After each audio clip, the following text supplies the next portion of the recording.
Transformimi i kishës së Laçit, besimtarët në protest. Këshilli i Territorit s'ka dhënë ende lejen për projektin.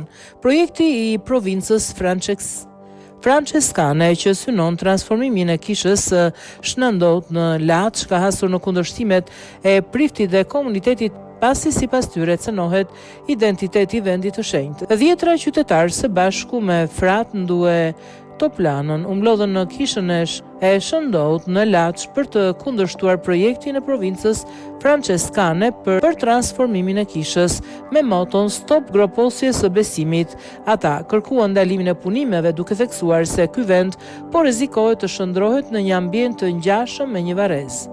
Këtu është bërë një projekt ku do të prishet krejt sheshi deri te parkingu, krejt çdo gjë, duke përjashtu kishën e vogël, edhe në fund poshtë kësaj, poshtë ku tash do të bëhet kripta, vendi për lutje dhe kripta dikush e di në përbot se është vend varesh, edhe ne normalisht. Unë nuk kam qef që shqiptarët përgjithsisht të vinë në këtë kishë, të hyjnë në vare për me u lutë. E du që të jemi një kishë si për vendit, si për sheshit, tha prifti ndue Toplana. Sipas qytetarëve dhe përfaqësuesve të kishës, projekti aktual synon identitetin dhe shenjtërinë e vendit. Për mua është një Vatikan i dytë. Dhe të bësh këtë lloj masakre, unë me thënë të drejtën dua t'i kërkoj pak llogari Zotit, si ka mundësi që i lekta njerëz me bë këtë masakër.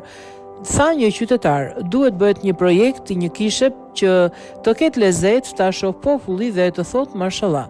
Jo të vish dhe të na futësh në tunel kur të vi me pa një mesh, tha një tjetër. Unë jam kundër projektit se nuk jemi në kohën e pellazgëve me hyrë në tunel, se po na luftojnë paganët, ka thënë një tjetër qytetar.